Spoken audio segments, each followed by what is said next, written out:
మేము ఉపవాసముండగా నీవెందుకు చూడవు? మేము మా ప్రాణములను ఆయాసపరుచుకొనగా నీవెందుకు లక్ష్యపెట్టవు అని అందురు. మీ ఉపవాస దినమున మీరు మీ వ్యాపారము చేయుదురు, మీ పనివారి చేత కఠినమైన పని చేయించుదురు. మీరు కలహపడుచు, వివాదము చేయుచు, అన్యాయముగా గుద్దులాడుచు ఉపవాసముందురు. మీ కంఠధ్వని పరమున వినబడినట్లుగా మీరిప్పుడు ఉపవాసముండరు. అట్టి ఉపవాసము నాకు అనుకూలమా? మనుషుడు తన ప్రాణమును బాధపరుచుకునవలసిన దినము అతిదేనా? ఒకడు జమ్మువలే తల వంచుకొని గోనెపట్ట కట్టుకొని బూడిద పరుచుకొని కూర్చుండుట ఉపవాసమా? అట్టి ఉపవాసము యెహోవాకు ప్రీతికరమని మీరనుకొందురా? దుర్మార్గులు కట్టిన కట్లను విప్పుటయు, కాడిమాను మోకులు తీయుటయు, బాధింపబడిన వారిని విడిపించుటయు, ప్రతి కాడిని విరుగగొట్టుటయు నేనేర్పరచుకున్న ఉపవాసము గదా.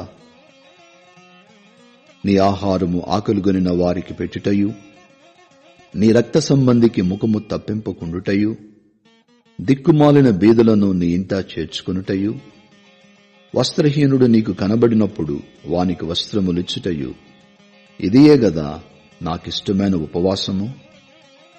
అలాగున నీవు చేసిన ఎడల నీ వెలుగు వేకువ చుక్కు వలె ఉదయించును, స్వస్థత నీకు శీఘ్రముగా లభించును, నీ నీతి నీ ముందర నడుచును.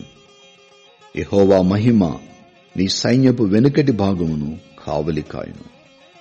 అప్పుడు నీవు పిలువగా యెహోవా ఉత్తరమిచ్చును, నీవు మొర్రపెట్టగా ఆయన నేనున్నానను.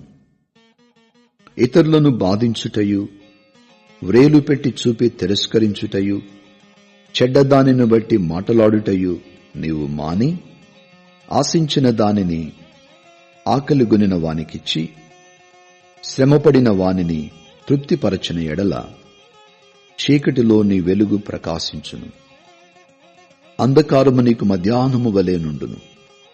యెహోవా నిన్ను నిత్యము నడిపించును.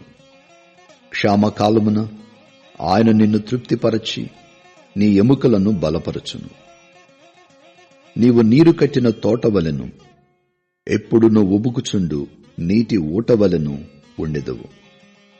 పూర్వకాలము నుండి పాడైపోయిన స్థలములను నీ జనులు కట్టెదరు. అనేక తరముల క్రిందట పాడైపోయిన పునాదులను నీవు మరలా కట్టెదవు. విరుగుబడిన దానిని బాగుచేయువాడవనియు, దేశములో నివసించున్నట్లుగా త్రోవలు సిద్ధపరచువాడవనియు నీకు పేరు పెట్టబడును. నా విశ్రాంతి దినమున వ్యాపారము చేయకుండా నాకు ప్రతిష్ఠితమైన దినమని నీవు ఊరకుండిన ఎడల, విశ్రాంతి దినము మనోహరమైనదనియు, యెహోవాకు ప్రతిష్ఠిత దినమనియు ఘనమైనదనియు అనుకొని దాని ఘనముగా ఆచరించిన ఎడల, నీకిష్టమైన పనులు చేయకయు, వ్యాపారము చేయకయు, లోకవార్తలు చెప్పుకొనకయు ఉండిన ఎడల, నీవు యెహోవా యందు ఆనందించెదవు. దేశం యొక్క ఉన్నత స్థలముల మీద నేను నిన్నెక్కించెదను. నీ తండ్రి అయిన యాకోబు స్వాస్థ్యమును నీ అనుభవములో ఉంచెదను. యెహోవా సెలవిచ్చిన వాక్కు ఇదే.